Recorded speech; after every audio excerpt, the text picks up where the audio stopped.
баршамызға қанша ғұмыр беретіндігі Аллаға мәлім, бізге беймәлім нәрсе. Қанша ғұмыр кешетімізі Аллаға аян. Біздің тағдырымызды Құдай тағала өте жақсы біледі. Жақсы білгеннен кейін біздің бүткіл тағдырымызды, өмірімізді, болмысын бәрін Алла тағала жазып қойған. Сол үшін қиямет күні есеп болған кезде біз қияметте Құдай тағаланың алдына не апарамыз, не жинадық, не сауап амалдық, сол нәрсемен барады екенбіз ағайындар. Міне, Алла тағала бұл дүниеде бізге, Алла тағала Зарият сүресінде басқа аяттарда не дейді? Мен адамдар мен жындарды өзіме құлшылық ету үшін жараттым дейді. Бұл жердегі мақсат, адамдардың жаратылудағы мақсаты Құдай тағала құлшылық қылу, оған ғибадат қылу екен. Міне, біз бұл дүниеде не жасадық, қандай ғибадаттар жасай алдық, сол амалымызды қиямет күні барамыз, есеп береміз ағайындар.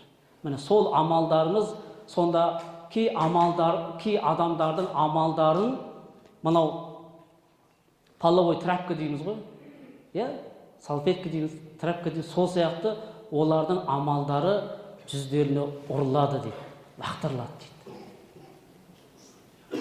Оның намазы, оразасы, қажылығы, басқа амалдар не істейді дейді? Жүздеріне лақтырылады дейді. Неге? Өйткені ол амалдарда не болмады? Құдайдың разылығы болмады дейді. Ал біздің амалымызда бірақ нәрсе болу керек, ол Құдай тағаланың несі керек? Разылығы. Біз намазды не үшін оқимыз? Құдайдың рақымына бөлену үшін, Құдайдан разы ете алу үшін, өзі құлдық міндетіміз, оразамыз, зекетіміз, қажылығымыз, бәрі кім үшін? Құдай үшін. Міне, сол амалдарымызда рия араласпаған амалдардан болуды Алла тағала нәсіп етсін дейміз. Міне бүгін Қадыр кеші, Қадыр күні дейміз.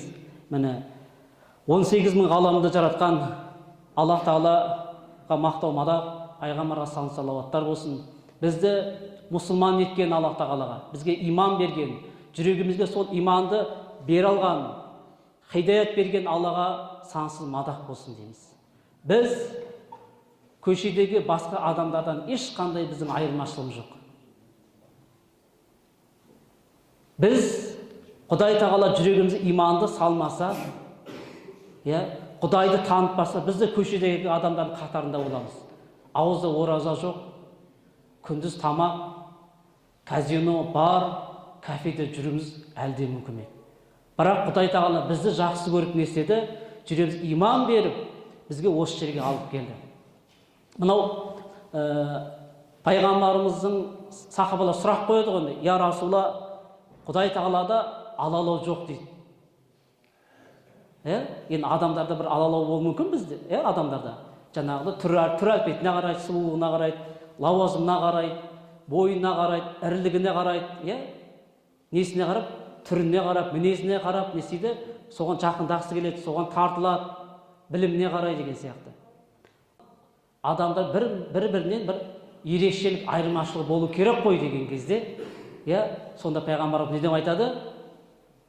Тек қана тақуалығында деп айтады.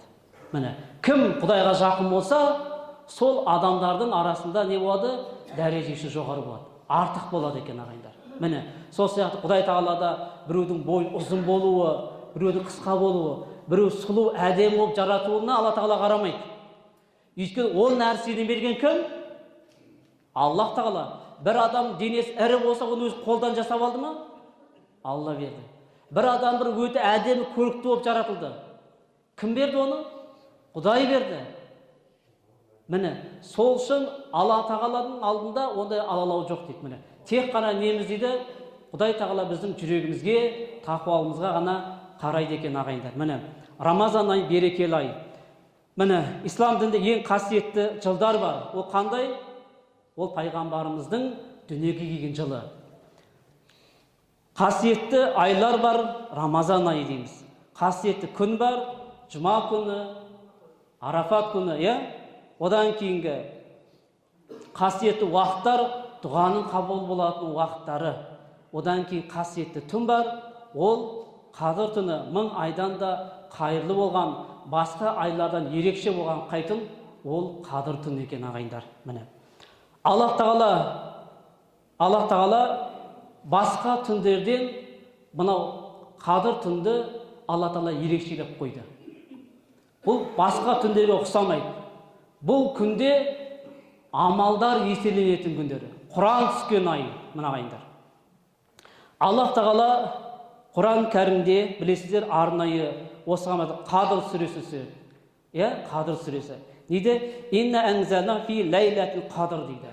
Алла бұны айтып, шын мәнінде Құранды Қадыр түні түсірдік дейді. Біздің оқып жүрген Құранды айтып отыр. Қай күні дейді? Қадыр түні дейді. Ва ма адрака ма ләйләтил қадыр дейді. Қадыр түні не екенін білесіңдер ме? Алла сұрақ қойып отыр. Қадыр түннің, мына түннің не екендерін білесіңдер ме деп отыр. Одан кейін Алла Тағала жауап айтады. Ләйләтул қадр хайр мин әлфи шәһр дейді. Қадыр түн дейді, қасиет мен сауабы жағынан 1000 айдан да хайырлы деп айтады. Міне. Қадыр түннің қандай ай екенін білесіңдер ме деп сұрақ қойып отыр. Сұрағына жауап береді. Бұл ай дейді, Қадыр түні 1000 айдан да хайырлы. Қай жағынан? Қасиет мен сауапты жағынан деп айтты дейді ағайындар. Міне. Одан кейінгі аятта Танаzzalul malaikatu var ruh fiha bi izni rabbi kulli amr дейді. Сол түні дейді періштелер мен Жәбірил, рух Алланың әмірімен жер бетіне Алла тағдыр еткен барлық істерді атқару үшін түседі дейді. Міне. Бұл жер бетіне Құдай Тағала не істейді? Бүткіл періштелер түсіреді дейді. Бұл айдың да, бұл күннің, бұл Қадыр түнінің көптеген мағынасы ғой. Бұл айдында, бұл айды, бұл күнде тығыздық күн деп атайды екен. Неге? О күні түскен періштелердің барлығы сонда ығылсады дейді. Жердегі песок дейді, тастардан да көп болатындығын айтады періштелердің. Сол күні деп отыр, жаңағы рух деп отырғаны Жәбірил періште түседі деп жатыр ағайындар. Қадыр кешінде. Міне, сол аятта, одан кейін аятта, сол бір түн ағарып таң атқанға дейін дейді, амандық, тыныштық күн болатындығын Алла Тағала осы Қадыр сүресінде бізге не істейді? Осыны баян етті ағайындар. Міне, Пайғамбарымыз саллаллаху алейхи ва саллям өзінің хадис шәрифінде, өсиетінде былай дейді, Абу Хурайрадан жеткен хадисте, Алла оған разы болсын. Пайғамбарымыз саллаллаху алейхи ва саллям кімде-кім Қадыр түні иманмен дейді, және сауабын үміт етіп құлшылық етсе, оның алдыңғы күнәлары кешіріледі деп айтады. Қараңыздар. Неде? Иманмен дейді. Және де оны сауапты Құдай Тағала үміт етіп құлшылық қылатын болса, оның алдыңғы өткен күнәларын дейді, Аллах Тағала кешіріп қояды деп айтты дейді. Міне ағайындар. Пайғамбарымыз саллаллаху алейхи ва саллям табір хадисінде Анас ибн Маликтен, Алла оған разы болсын, Рамазан айы кіргенде дейді. Рамазан айы кіргенде бұл дейді, Алла дейді, Иисус пайғамбарымыз саллаллаху алейхи ва саллям, сендерге мына ай келеді дейді. Мына Қадір түнді айтып отыр. Сондай бір ай келеді, түн келеді. Бұл айда дейді, 1000 айдан да артық түн бар дейді. Сол 1000 айдан да хайырлы болған бір түн бар дейді. Кімде-кім сол түні жақсылығынан марқұм қалса дейді, сол түннің жақсылығынан марқұм қалған болса дейді, ол дейді, жақсылық атауынан құр қалғаны дейді. Сол түннің қадір қасиетіне жете алмаған, ойын күлкімен өткізіп сол сөйткен болса дейді, сол түннің дейді жақсылығынан махрұм қалған деп айтады. Оның жақсылығынан тек қана махрұм қалған дейді, адам данағыдай бүткіл нәрседе махрұм қалған дейді. Махрұм қалған адам дейді. Жақсылық қадір қасиетіне жете алмай, құлшылықпен өткізе алмаса, бүткіл нәрседе махрұм қалған адам деп айтты пайғамбарымыз. Айша анамыздан жеткен хадисте пайғамбарымыздың жұбайы Пайғамбарымыз саллаллаху алейхи ва саллям былай деп айтты дейді, Қадір түні Рамазан соң 10 күннен тақ күндерінен іздеңдер деп айтты дейді. Енді сонда Ибн Аббас, ол кісіге Алла разы болсын, Пайғамбарымыз саллаллаху алейхи ва саллям хадисінің былай дейді, Қадір түні дейді, Рамазан соң 10 күннен қалған 9-шы дейді, 7-ші, 27-ші, 5-ші түндер іздеңдер деп айтты дейді. Қараңыздар. 9-шы, 29-ы 25-і, 27-ші түндерден іздеңдер деп айтады. Енді неге мешіттердің барлығы осы 20-сынан 27-сіне қалған ұйымдастырады? Енді бұндай шараның барлығын 10 күн бойы ұйымдастырса болады. Бірақ неге осы күн дегенде пайғамбарымыздың хадистеріне сүйене отырып, көп ғалымдар 20-сынан 27-сіне қараған түн қазіргі түні болу ықтималдығы жоғары деді басқадан қарағанда. Сол үшін аталып өтеді да, көрдіңіздер ме? Міне, яғни пайғамбарым айтқан 28-нен 20-сынан 21-не қараған түн деп айтады. Тақтыңдар іздеңдер деді ғой. Одай 22-сіне ме 23-не қараған түнді іздеңдер дейді. 24-не 25-не қараған түнді. Міне бүгін 20-сы, ақшам намазы деген не болады? Күн ауысады. Солай ғой. 27-сі міне ақшам намазы міне 27-сіне қараған түн дейді. 28-нен 29-на қараған түнді дейді іздеңдер деп осы жерде айтады ағайындар. Міне пайғамбарым тағы бір хадистерінен көп, тағы бір хадисінде былай дейді, қадір түнін пайғамбарымыз айтты дейді. Қадір түні Рамазанның 27-сі, 29-ы деп айтқандығын айтады мына ағайындар. Енді қадір түннің нақты мына күн деп айтпаған. Пайғамбарымыз саллаллаху алейхи уассалам өзінің хадисінде, өз шарифінде былай дейді. Ол кісі Аллах тарапынан Рамазан сол 10 күнде несінде пайғамбарымызға қадір түннің нақты күн екенін пайғамбарымызға білдіреді. Пайғамбарымыз саллаллаху сол қадір түннің мына екен күн екен деп айтайын деп шыққан кезде бір сахабаның жандаласқанын көреді. Жаға жыртысып енді пенделікпен.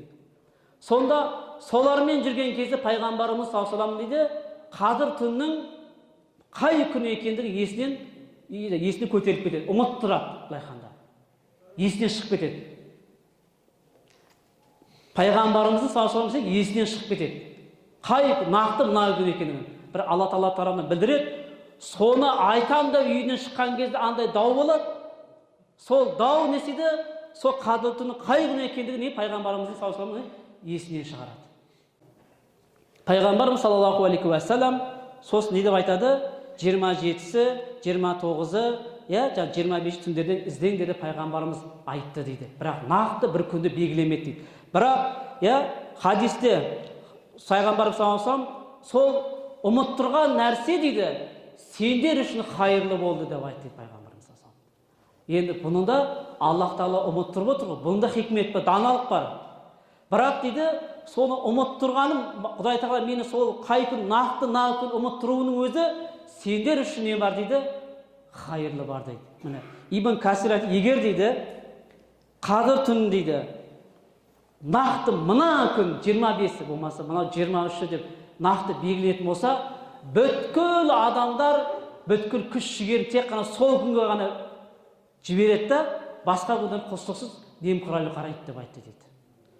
Міне Аллах Тағала хикметімен дейді не істейді? Рамазаннан бойы құлшылық қылады, бірақ соңғы 10 күнде Алла Тағала жасырғандығы үшін не істейді? Соңғы 10 күн бойы не істейді? Құлшылықпен өткізеді. Бұлай қалып өзінің құлшылығын көбейтеді деп айтты дейді ағайындар. Міне өйткені оны ұмыттырудың өзінде не бар екен? Бір хикмет, даналық бар екен ағайындар. Міне енді қадір түннің ерекшеліктеріне тоқталып өтетін болсақ, қадір түннің ең бірінші ерекшелігі ол Құран кәрімнің түсуі ағайындар. Міне Құранның түсуі. Бұл Құран ақ пен қараны ажыратушы. Мұсылманның берік ұстанатын нәрсесі. Пайғамбарымыз саллаллаху алейхи уассаламның хадисінде айтады, кім дейді, мына екі нәрсеге жабысатын болса, ол адаспайды дейді. Біріншісі кім? Ол Құраннан. Екінші пайғамбарымыздың сүндетінен.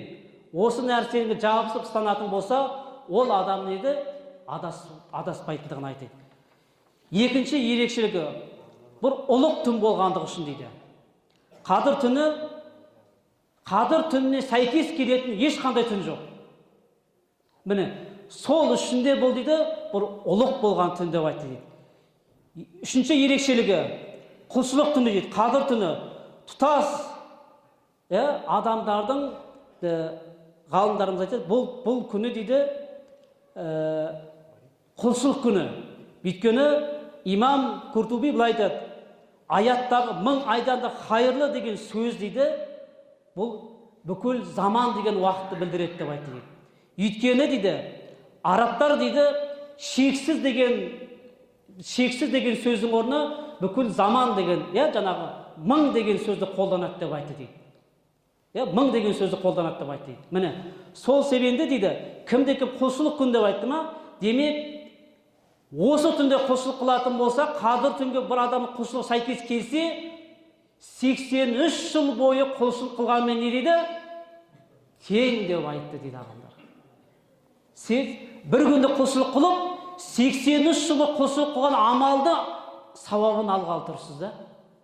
Міне, пайғамбарымызға саллаллаху алейхи ва саллям айтады ғой, я Расулалла дейді, біздің өміріміз қысқа дейді. Бұрынғы Нух, оданғы пайғамбарлардың өмір тарихтарына қарай өте ұзақ жасаған. Нух алейхиссалам 950 жасаған, Адам алейхиссалам өте көп жасағандар да, 800 жыл дейді, 600 жыл жасаған. Сонда сұрайды, я Расул, біздің үмбеттің жасы қысқа дейді. Пайғамбарымыз айтады, менің үмбетім жасы қысқа дейді. Олардың дейді, орта есеп 60 пен 70 дейді. Одан асатындар дейді, өте аз деп айтады. Міне, біздің үмбетіміз қарап отырсам, үлкендердің көбісі сол 60 пен 70-тің ортасында кетіп атады. Адамның басым көпшілігі, солай емес пе? Ал одан асып жататын адамдар не дейді? Өте аз деп айтты.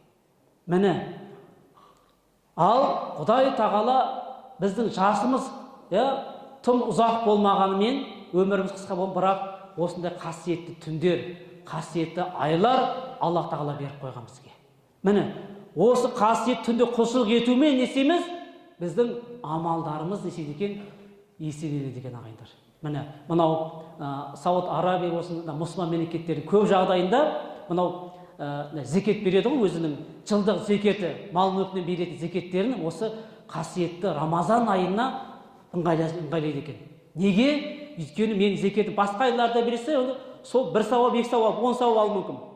Бірақ Рамазан айында қадір кешінде берсем, менің зекетімнің де сауабы еселенеді деп десейді, қадір кештеріне зекеттерін тарап бастайды екен ағайындар. Алла сол зекет беруден барша нәсіп етсін. Одан кейінгі ерекшеліктері, 4-ші ерекшелігі, бұл түнде шайтандар болмайды дейді.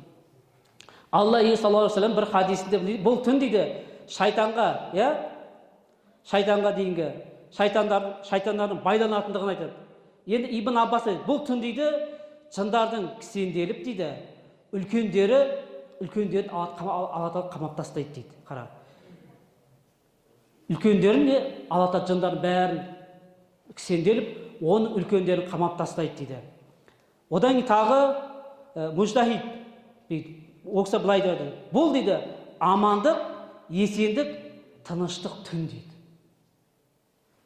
Сол үшін дейді, бұл түнде шайтандар адамдарға тыныштық береді дейді. Оларды мазаламайды дейді. Және олар да адамдарға жақындамайды, азғырып тура жолдан тайдырмайды дейді. Міне осы түнде дейді, қадір түнде дейді. Рамазан кешінде дейді, оларды дейді, Алла тағала кісендейді дейді. Үлкендердің дейді, қамайды деп айтыр міне. Өйткені бұл түн не түн дейді? Бұл тыныштық түн, жаңағыдай, амандық түн, жаңағы есендік түн болғандықтан дейді. Ал егер шайтандар кісенделмесе, олар қамап несейді, адамдардың бір-бірде не салады? От салу мүмкін, жаға жыртысу мүмкін, жаман ойлар салу мүмкін деген мәселе.